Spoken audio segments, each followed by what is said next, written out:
The Angel's Landing Trail in Zion National Park is one of the most iconic and popular trails in any national park. And so today I wanted to talk you through the permit system that you need to go through in order to hike the entire Angel's Landing Trail.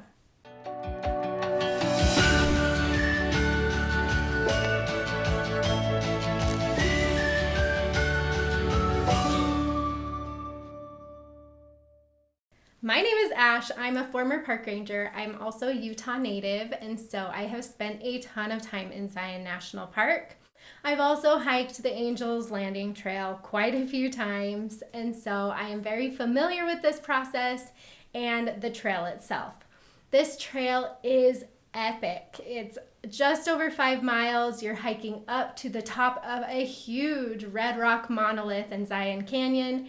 You get amazing views of the entire surrounding area, but you have to hold on to some chains to safely make your way to the top of this monolith. So these chains are notorious for being pretty scary. You have huge drop-offs, thousands of feet on both sides of you, and so you're holding onto these chains as you make your way up the cliffs. Now, what a lot of people don't realize is that the chains portion of the Angel's Landing Trail is only the very last half mile. So you can hike this trail quite far, still get amazing views, and not have to use the chains or do the scary part or get one of these permits. And so if you don't want to hike the chains portion, if you're not planning on going all the way to the top of Angel's Landing, you do not need one of these permits. You can just hike to Scout Lookout, which is a really good turnaround spot, without needing one of these permits. So keep that in mind if you're looking for a way around this permit system, or if you just want to hike a portion of the trail. Just know that you don't need this permit unless you are planning on hiking the chains portion, the very last half mile of the Angel's Landing Trail. So I'm on the official NPS site for Zion, and here's a map. So this is what I'm talking about. You'll start your trail down here. They will have a ranger down here checking for permits, and so whatever start time you get on your permit, you'll need to be here at the grotto for that ranger to check. But if you tell the ranger that you're not going the whole way, if you're just going to go up to Scout Lookout here, or even just anywhere along here, then they will still let you through because they have another ranger up here at Scout Lookout who is checking those permits again to make sure you have the correct permit to continue on this chains portion, which takes you to the top of Angel's Landing out here. Hiking the entire Angel's Landing Trail from beginning to end is 5.4 miles round trip. You'll gain about 1,500 feet of elevation as you make your way up the cliffs. So you'll want to keep that in mind as you're filling out your permit and trying to get one of these permits, is that it does take most people about 4 hours to hike. And you don't want to be hiking in the middle of the day if you can help it, so you'll want to plan around the extreme heat that this park gets. You need one of these permits every day of the year if you're planning on hiking the chains portion. So they check them daily. There's not an off season on this. If you plan on going on the chains of Angel's Landing, then you do need one of these permits no matter when it is. So now I want to show you my screen as I walk you through getting one of these permits, and I will talk you through the permitting process. Okay, so you can come to the official NPS site for Zion and find your link that you need right here, or you can just go straight to Recreation.gov, which is the website that hosts these. I will put these links in the video description below so that you have them. But what you'll see here when you come here, so right now, anyone who plans on hiking from March 1st to May 31st needs to come in here before this date, before this time, and fill out this application. Unfortunately, the Angel's Landing permit process is a lottery. It's not based on when you get on here and do it. It's not like a certain number of reservations that are just gone when they're gone. What you're actually doing is you're just putting your name in the hat, and then they will draw out names at random and give those permits to people. And so I personally hate lottery systems because I plan ahead enough that if I'm on top of things, usually I can get the permits that I want or the entrance reservations that I want. But with a lottery system, you have 20 days. People have 20 days to fill this out, and then it's just like a random draw. And so there's not really much more you can do besides just putting your name in the hat. So what you'll see when you come here, so again, those are the dates that we're trying to hike Angel's Landing. This is the application period. This is when you need to finish your lottery application for the permit by that date here. And then they will email you on this day to let you know if you got the permit. So let's go on in. You'll see all this information here, dates, so you can look through this. If you're not planning on hiking during this time frame, you can find when your lottery will open up and put that date on your calendar. But let's go on in and I will show you this process. So you'll want to log into Recreation.gov. You'll need to make an account if you already don't have one. And I'm just going to make sure all of my information is correct. Now, they are going to check your name against what's on the permit. And so the person who is filling this out needs to also be the one planning to hike it and show the permit at the grotto. But you can put an alternative person on your permit just in case something happens to you, you get sick, you decide not to hike it.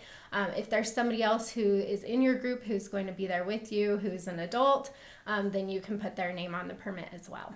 So you can add an alternate permit holder here, put their first and last name and email address, and that will put you on the permit. What I also recommend you do, because it is a random draw, you just are putting your name in the hat, right? If you have anyone else in your group who is planning on hiking this trail or being there with you, who is an adult, then I would also have them go through this entire process and fill out their own lottery application, because that will give you more chances that somebody in your group might get chosen even if you're not. So for lottery preferences, you'll see that you can have up to 7 choices. I highly recommend you do the full 7. That just gives you more chances. So if your first 6 selections are already taken by other people, if that's already full, your 7th might not be. And so the more selections you can give yourself, the better.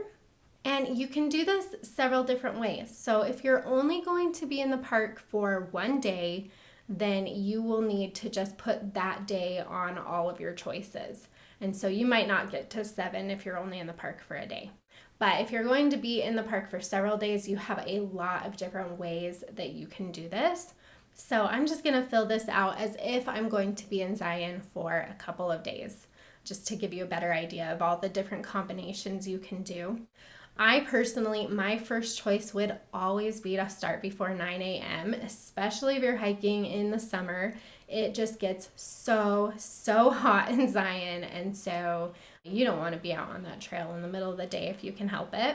So my first choice is always going to be to start before 9 a.m., and then I'm going to come in here and I'm going to pick my first choice of dates.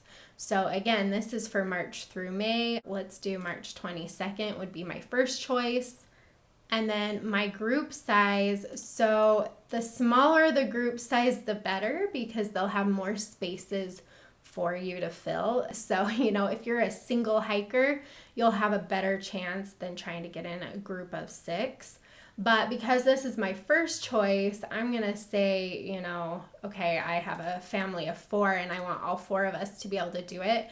That would be my first choice here. So this is where I'm putting exactly, if everything were ideal, this is what I want, this is when I want to hike. Okay, for my second choice, I'm also going to put start before 9 a.m. and I'm going to put the same date. I would still like to try to do that. And for my group size though, maybe me and my son will just hike and my husband will stay with our younger son. And so maybe I just do a group size of 2. Okay, that would work. So that's another option. And then you can come in here and let's say I still want to start before 9 a.m., but we also could do it this day. So I'll put that day and I would like all 4 of us. And then start before 9 a.m. on this day again, and maybe I'll do a group size of 2. So you can do several different combinations. Now, if I'm only going to be here on the 22nd and the 23rd, those are kind of my main options. Those would be my ideal.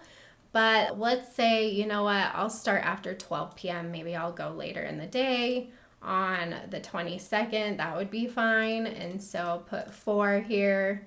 And then maybe I'll start later in the day on the 23rd and put 4 there. That would be my other chance.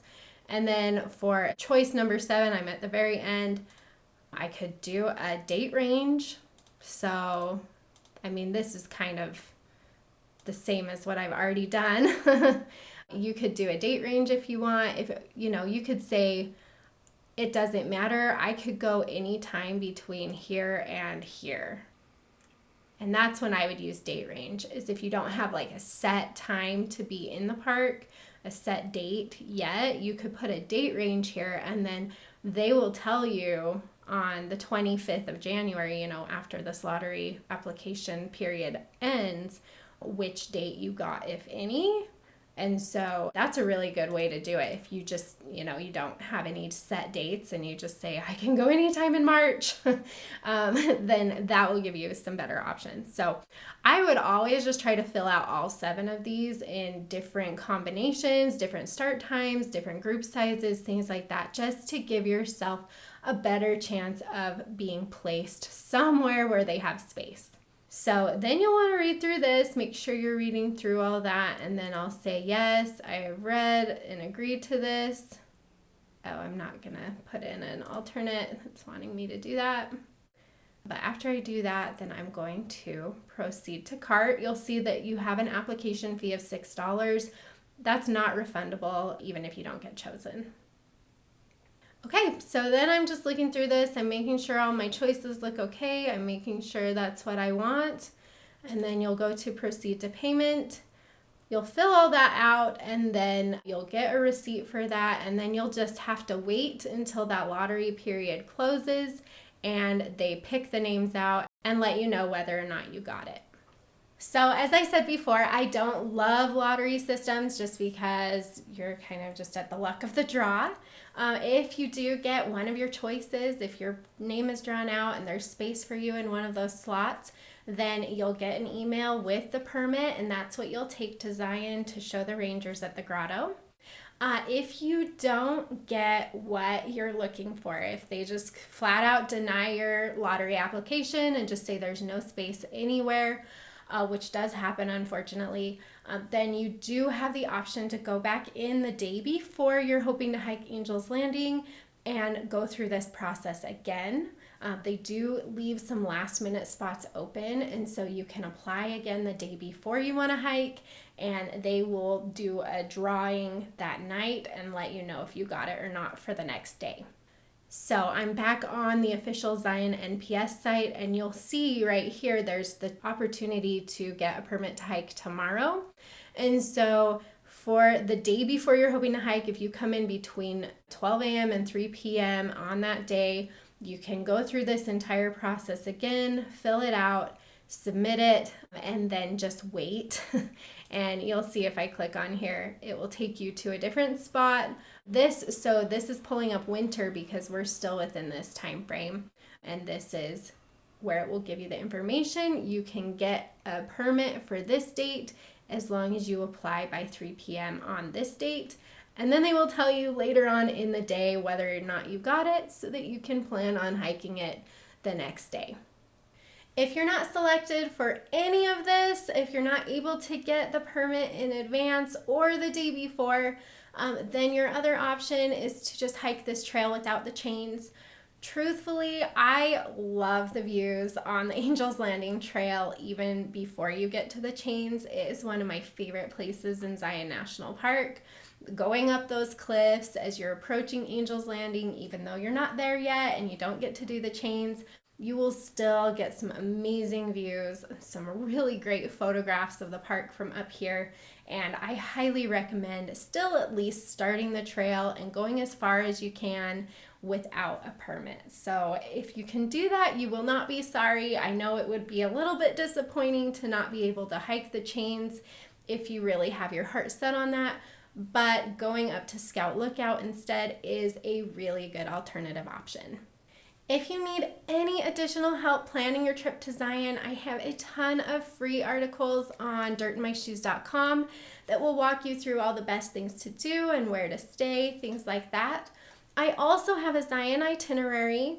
This is an hour-by-hour schedule that will show you exactly when I would be where, how to use the shuttle system, how to avoid the crowds, find parking, find solitude in this park. And so this itinerary is a really great option, especially if you're looking for alternative options, if you don't get the Angels Landing permit, and if you're just trying to make the most of your time in Zion National Park. I wish you the very best of luck in getting your Angels Landing permit. I hope that you're able to get what you need and that you have an amazing time on this trail.